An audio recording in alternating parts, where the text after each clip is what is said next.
नमस्कार, आप सभी का स्वागत है जम्मू लिंक्स न्यूज में और मैं हूं विशाल शर्मा।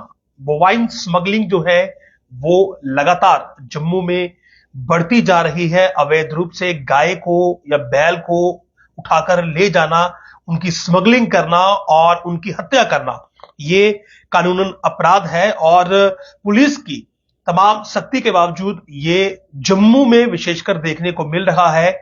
जम्मू से गाय बैल जो हैं वो उठाए जाते हैं, जबरन गाड़ियों में भरे जाते हैं और उन्हें कश्मीर लेकर जाया जाता है, जहां पर उनकी निर्मम हत्या की जाती है खाने के लिए। तो मोबाइल स्मगलिंग एक अपराध है। लेकिन कल रात को सांबा के नड क्षेत्र में एक ऐसी घटना हुई जहां पर कि दो मोबाइल स्मगलर अपनी ही मौत मारे गए और उन्होंने उससे पहले एक पुलिसकर्मी को भी जख्मी किया। दरअसल एक सिडैन गाड़ी में, मैं बात कर रहा हूं किसी बड़ी गाड़ी की नहीं, एक सिडैन गाड़ी में ये दो मवेशियों को लेकर जा रहे थे, उनकी स्मगलिंग कर रहे थे और अचानक से सामने पुलिस का एक नाका था और किसी व्यक्ति ने शायद पुलिस को इसकी जानकारी दे दी थी, क्योंकि जब आप एक सिडैन गाड़ी के अंदर, छोटी गाड़ी के अंदर जो पर्सनल आपकी निजी गाड़ी है, अगर आप उसमें पशुओं को भरकर चलेंगे तो जाहिर सी बात है सड़क पर बाकी लोगों को इसका अंदाजा हो जाएगा कि आपकी गाड़ी की डिक्की में, जो कि छोटी कार है, कार की डिक्की में आपने पशु भर के रखे हैं। पशुओं की आवाज होती है, पशु हिलते हैं। तो जानकारी के मुताबिक इनकी गाड़ी, जिसका नंबर है MP04HC6951, तो इस गाड़ी के बारे में शायद जो सामने नाका था, पुलिस को किसी ने इत्तला दी थी और जैसे ही ये गाड़ी नाके के पास पहुंची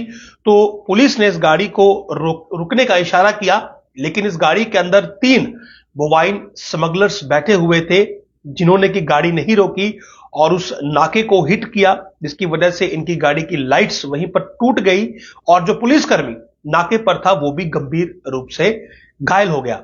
इस सब के बाद इन्होंने गाड़ी तेज रफ्तार में वहां से निकाली और शायद अंधेरा होने के चलते और गाड़ी की लाइट ना होने के चलते गाड़ी एक गहरी खाई में जा गिरी, जिसकी वजह से उसमें सवार 3 में से 2 व्यक्तियों की या 2 बोवाइन स्मगलर्स की, आप कहें कि मौके पर ही मौत हो गई। हादसा बहुत भयानक था। गाड़ी गहरी खाई में गिरी और खाई में गिरने से गाड़ी के एयरबैग्स तक जो थे वो निकल गए थे और इसमें 2 बोवाइन स्मगलर्स की मौके पर मौत हो गई। तीसरा जो है वो गंभीर अवस्था में घायल है और जो पुलिसकर्मी है वो भी गंभीर अवस्था में घायल है। इस हादसे को लेकर उस समय सोशल मीडिया पर कुछ गलत खबरें भी चली कि पुलिस ने वहां पर फायर किया या पुलिस की फायरिंग में 2 लोग मारे गए। तो मैं आपको स्पष्ट कर दूं कि पुलिस की ओर से कोई फायरिंग वहां पर नहीं की गई। ये लोग बोवाइन स्मगलर थे। ये एरिया से इन्होंने 2 पशुओं को उठाया था और पशुओं को उठाकर अपनी गाड़ी की डिक्की में डाला था। MP04HC6951 ये इनकी सिडैन गाड़ी है और छोटी गाड़ी होने के चलते जब इन्होंने 2 पशुओं को उसकी डिक्की में डाल दिया तो जाहिर सी बात है शायद किसी स्थानीय को इस बात का संदेह हो चुका था कि इनकी गाड़ी में कुछ भारी भरकम है और शायद पशुओं की कई बार आवाज भी लोगों को सुनाई देती है। तो इन्होंने नाका तोड़ा, नड का नाका इन्होंने तोड़ा और नड का नाका तोड़ने के बाद जब इनकी, तो जानकारी मेरे पास है कि इनकी गाड़ी की लाइटें वहां पर टूट गई थी और अंधेरा काफी ज्यादा था और क्योंकि इन्होंने पुलिस का नाका तोड़ा था, इन्हें यह डर था कि पुलिस चेज करेगी, इसीलिए इन्होंने गाड़ी काफी तेज वहां से निकालने की कोशिश की और तेज रफ्तार में इन्हें सामने खाई नजर नहीं आई और इनकी गाड़ी सीधे खाई में जा गिरी, जिसकी वजह से 2 जो स्मगलर्स थे उनकी मौत हो गई और एक जो इन्होंने पीछे पशु डिक्की में रखे हुए थे उनमें से एक पशु की मौत हो गई, एक गाय की भी इसमें मौत हो गई है। तो कुल मिलाकर 2 बोवाइन स्मगलर्स की मौत, एक गाय जो कि इन्होंने वहां से डिक्की में डाली थी अपनी गाड़ी की, वो उसकी मौत हुई और एक पुलिसकर्मी जिसको इन्होंने टक्कर मारी है, हिट किया है, वो फिलहाल घायल है।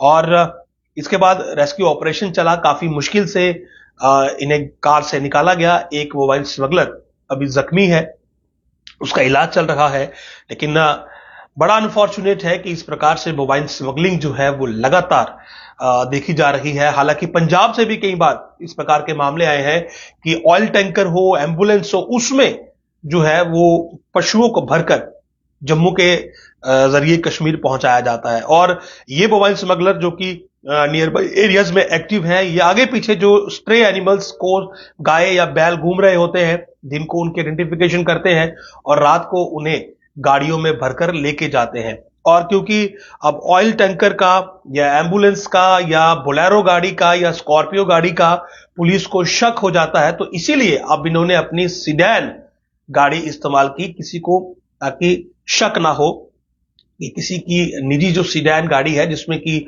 5 लोग बड़ी मुश्किल से बैठते हैं, उसमें उसकी डिक्की में कोई गाय और बैल को लेकर जाएगा। लेकिन इन्होंने कोशिश की और जो इन्होंने किया उसका भुगतान भी हो गया।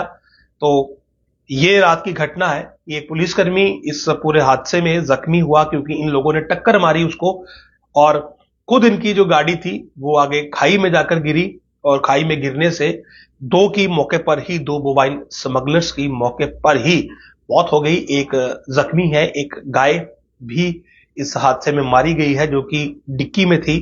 तो मोबाइल स्मगलिंग पर अब जरूरी है कि कार्रवाई की जाए क्योंकि लगातार ये इंसिडेंट्स बढ़ते जा रहे हैं। सख्ती के बावजूद, कानून के बावजूद मोबाइल स्मगलर शायद कोर्ट से छूट जाते हैं। उन्हें लगता है कि प्रोसेस ज्यादा लंबा नहीं है और मुनाफा ज्यादा है, लेकिन रिलीजियस सेंटिमेंट्स जो हैं वो शायद सबसे बड़े होते हैं। तो अगर कोई कानून तोड़कर, रिलीजियस सेंटिमेंट को तोड़कर मुनाफा कमाने की ओर सोचता है तो फिर कुदरत भी कई बार जो है वो अपना करिश्मा मौके पर ही दिखाती है। शायद रात को भी वैसा ही कुछ हुआ, लेकिन जरूरत है कि कानून और सख्त किए जाए। कोर्ट में अगर कोई मोबाइल स्मगलर पहुंचता है तो उसे यह एहसास होना चाहिए वहां पर कि जो सजा उसे मिली है वो उसकी गलती की है। आसानी से अगर मोबाइल स्मगलर छूटते रहेंगे तो ये कृत्य जारी रहेगा, जानवरों की हत्या, गोमाता की हत्या होती रहेगी। और कहीं ना कहीं अब इनके हौसले इतने बुलंद हैं कि इन्होंने नाके पर खड़े एक पुलिसकर्मी को भी टक्कर मार दी, उसे गंभीर रूप से घायल कर दिया। तो जाहिर सी बात है कि रात को सड़क पर चलते हुए आम वाहनों को भी टक्कर मार सकते हैं, किसी की जान भी ले सकते हैं। तो फिलहाल के लिए नड की यह घटना है, 2 मोबाइल स्मगलर्स की मौत हो गई है क्योंकि उनकी गाड़ी खाई में गिरी है। उससे पहले उन्होंने पुलिसकर्मी को टक्कर मारी थी नाके पर, वो अभी गंभीर रूप से घायल है। नमस्कार।